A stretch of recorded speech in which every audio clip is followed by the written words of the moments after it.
Hello everyone. I'll first start by giving my brief introduction. My name is Nikita Raj.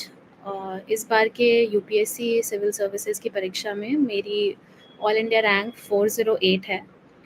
और सबसे पहले तो मैं यूपीएससी टाइम को थैंक यू कहना चाहूँगी कि उन्होंने मुझे मौका दिया कि मैं यहाँ आके आप सबसे बातचीत कर सकूँ। और जो भी आपके डाउट्स हैं और जो भी मुझे लगता है मेरे हिसाब से इस एग्ज़ाम को क्लियर करने के लिए ज़रूरी है, वो मैं बता सकूँ। इसके साथ मैं यूपीएससी टाइम को और एक चीज़ और के लिए धन्यवाद देना चाहूँगी कि उन्होंने मुझे काफ़ी अच्छे से गाइड किया कि मैं यहाँ पे आके आप लोगों से बात कर सकूँ।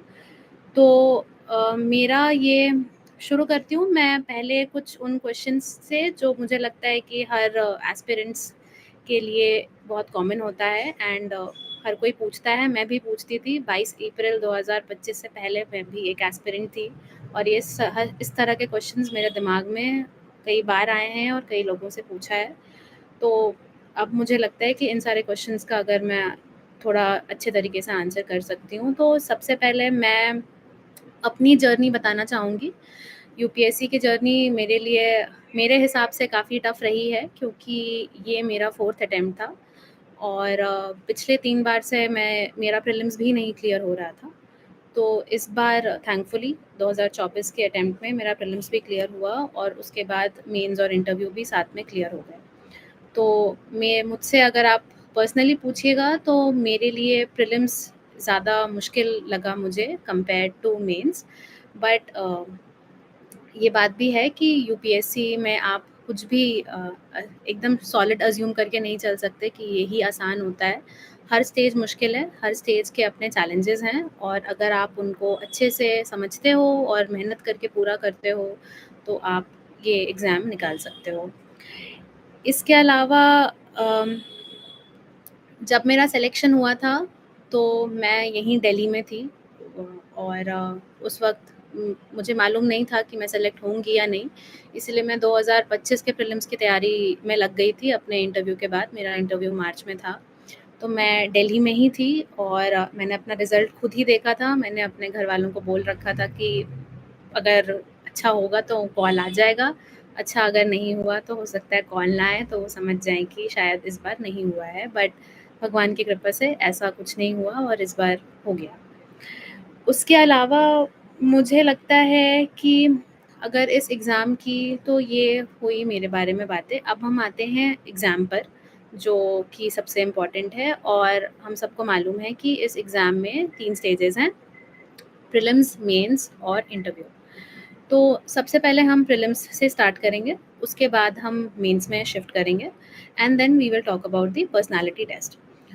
तो ये समझ लीजिए कि प्रीलिम्स एक तरह का रिजेक्शन स्टेज है, ना कि सिलेक्शन स्टेज, क्योंकि कमीशन को उस स्टेज पे सबसे ज़्यादा बच्चों को एलिमिनेट करना है, जो कट ऑफ नहीं पार कर पाते। इसीलिए प्रीलिम्स का पेपर आप देखिए पिछले कई सालों से हर साल बाई साल ट्रिकी होते जा रहा है, क्वेश्चन टफ आ रहे हैं। बट क्वेश्चन टफ आ रहे हैं का ये मतलब नहीं है कि उसको पार नहीं किया जा सकता, वो सॉल्व नहीं हो सकते। मेरे हिसाब से प्रीलिम्स निकालने की मुझे सिर्फ़ और सिर्फ़ एक ही स्ट्रैटेजी समझ में आई है after badly failing 3 prelims attempts of mine is आपको अपने स्टैटिक पोर्शन पे बहुत ज़्यादा कंट्रोल होना चाहिए। जो भी मार्केट में आपको मालूम है कि इस सब्जेक्ट के लिए ये सोर्स है, उस पे आपका कमांड बहुत स्ट्रॉन्ग होना चाहिए। आप अगर हिस्ट्री की बात करते हैं तो एनसीईआरटीज़ आपको अच्छे से रिवाइज़्ड होनी चाहिए, आपके नोट्स रेडी होने चाहिए और आपको इतना कॉन्फिडेंस होना चाहिए कि अगर एनसीईआरटी में से मुझसे कुछ भी क्वेश्चन पूछा है, तो वो क्वेश्चन मैं गलत नहीं करके आऊँगा या मैं गलत करके नहीं आऊँगी। उसके अलावा पॉलिटी के लिए लक्ष्मीकांत सब कोई जानते हैं। तो आप ये समझिए कि क्यों लक्ष्मीकांत का इतना ज़्यादा नाम है? क्यों हर टॉपर, हर बच्चा इतना ज़्यादा लक्ष्मीकांत की रट लगाता है? बात ये है कि उस किताब से कभी-कभी बिल्कुल सीधे में क्वेश्चंस आते हैं। आप इस बार का भी पेपर देखिए 2025 का, अगर आपने अभी तक नहीं देखा है या अगर आप उनमें से हैं जिन लोगों ने 25 का अटेम्प्ट दिया है, आप 24 का भी पेपर देखिए, आप 23 का भी पेपर देखिए, लक्ष्मीकांत से क्वेश्चंस डायरेक्ट आते हैं, तो आपको वो बुक किताब अच्छे से करनी है। इसके अलावा दूसरा बचता है इकोनॉमिक्स। इकोनॉमिक्स में आपको कंसेप्ट्स आपके बहुत क्लियर होने चाहिए। आपको मालूम होना चाहिए कि कौन सी वर्ड किस चीज़ के डेफिनेशन को समझा रही है। Current account, capital account, revenue deficits, fiscal deficit, इस तरह के चीज़ों में आपको कन्फ्यूजन बिल्कुल नहीं होना चाहिए। फैक्टर्स ऑफ इनकम क्या होता है, बेसिक पे निकालने का मतलब क्या होता है, मार्केट प्राइस पे निकालने का मतलब क्या होता है, ये सारी चीज़ें जो आपकी एनसीईआरटी में दी हुई हैं और ये बहुत बेसिक इकोनॉमिक्स के जो कॉन्सेप्ट्स हैं, ये आपको मालूम होना चाहिए। और इसके बाद आपका बचता है ज्योग्राफी। मेरे हिसाब से ये 4 सब्जेक्ट्स आपका हिस्ट्री, पॉलिटी, इकोनॉमिक्स और ज्योग्राफी। हिस्ट्री में स्पेशली मॉडर्न हिस्ट्री की मैं बात करूँगी। एंशिएंट और मेडिवल थोड़ा मुझे लगता है कि ईयर बाय ईयर और टफ होते जा रहा है मेरे हिसाब से, और थोड़ा कॉस्ट बेनिफिट उस सब्जेक्ट का पुअर है। बट मॉडर्न हिस्ट्री की एक बहुत अच्छी कंपाइल्ड बुक है स्पेक्ट्रम और एनसीईआरटी बिपिन चंद्रा की। इन दोनों किताब को अगर आप अच्छे से करके जाते हो तो मॉडर्न के आपके क्वेश्चंस भिड़ेंगे और वो सॉल्व भी होंगे। तो मॉडर्न हिस्ट्री, पॉलिटी, इकोनॉमिक्स और ज्योग्राफी, मैं हर किसी को यही एडवाइस करती हूँ कि ये 4 सब्जेक्ट्स जिनके स्टैटिक पोर्शंस हमेशा पूछती है यूपीएससी, इन 4 सब्जेक्ट्स के स्टैटिक पोर्शंस आपके आपके काफ़ी अच्छे से बने होने चाहिए। इसके बियॉन्ड ऐसा है कि इन्वायरमेंट, साइंस एंड टेक्नोलॉजी जैसे पेपर्स में, ये पेपर्स मोस्टली करंट अफेयर्स या तो डोमिनेटेड बहुत ज़्यादा होते हैं या इनको टफ करने का और रैंडम करने का स्कोप बहुत ज़्यादा होता है।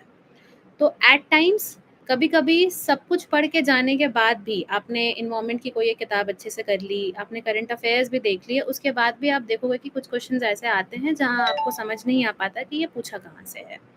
तो मेरे हिसाब से एनवायरनमेंट और साइंस एंड टेक के साथ ऐसा है कि थोड़े रैंडम हैं वो सब्जेक्ट्स, और आप जितना भी पढ़ो हो सकता है कि उसमें से शायद कुछ भी ना आए, और अगर थोड़ा किस्मत हुआ तो वो उसमें से 1 या 2 क्वेश्चंस आ जाएँ।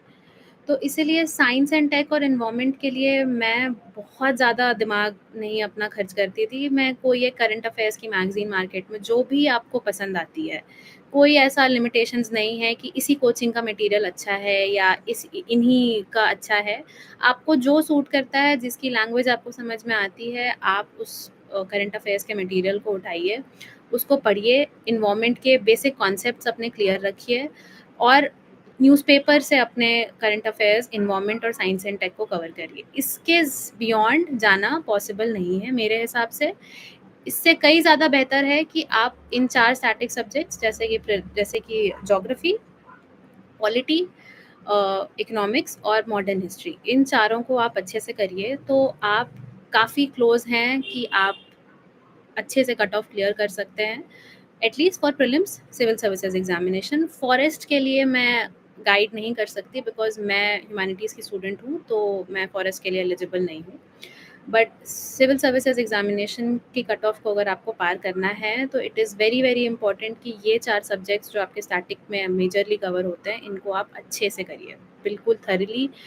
एटलीस्ट 2 3 से 4 रिवीजन आपका प्रीलिम्स से पहले इन चारों सब्जेक्ट का बाय हार्ट होना चाहिए, और आपको वो कॉन्फिडेंस होना चाहिए कि अगर बुक से पूछा है, इन बुक से पूछा है, तो मुझे इसका आंसर आता है, यहाँ मैं गलती करके नहीं आऊँगा।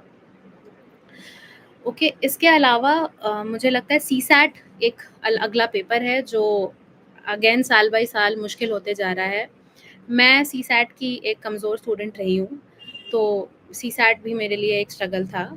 तो मैं समझ रही हूँ उन बच्चों की दिक्कत जिनको सीसैट में दिक्कत होती है, बट मुझे लगता है सीसैट ऐसा पेपर है जिसका कोई ईज़ी सॉल्यूशन नहीं है रादर अदर दैन कि आप उसको प्रैक्टिस करिए। प्रीवियस ईयर के पेपर आपके लिए एक्सट्रीमली इम्पॉर्टेंट हैं, दोनों जीएस के लिए और सीसैट के लिए। लास्ट 10 इयर्स के पेपर्स अच्छे से देखिए, अच्छे से एनालाइज करिए, एंड बाय अच्छे से एनालाइज करने का मतलब ये नहीं है कि आपने सिर्फ क्वेश्चंस देखा और उसके आंसर समझे और आपको लगा कि हमने कर लिया, नहीं। आपको हर ऑप्शन को अच्छे से देखना है, दूसरे ऑप्शन जो सही आंसर में नहीं है, उन ऑप्शंस को भी देखना है। थोड़ा-सा दिमाग, थोड़ा-सा एग्ज़ामिनर की मेंटालिटी को समझने की कोशिश करिए कि ये ऑप्शन इस क्वेश्चन का पार्ट क्यों है और किस तरह से यूपीएससी क्वेश्चंस बना रहा है। पैटर्न नोटिस करिए अपने प्रीवियस ईयर के पेपर्स में। आप ये समझने की कोशिश करिए कि अगर बहुत एक्सट्रीम स्टेटमेंट्स आ रहे हैं या कुछ बहुत ज़्यादा फैक्चुअल स्टेटमेंट्स हैं, तो हो सकता है कि उसमें गलत वो स्टेटमेंट गलत होने के चांसेस हैं। हो सकता है सही भी हो ऑफ कोर्स, बट आप अगर प्रीवियस ईयर्स के पेपर करते हैं तो आपको एक पैटर्न दिखता है क्वेश्चन पूछने का, कि यूपीएससी क्वेश्चंस कैसे पूछ रहा है, कहाँ से पूछ रहा है। और सीसैट के लिए प्रीवियस ईयर पेपर से बेटर बेटर बेटर टूल मेरे हिसाब से तो नहीं है।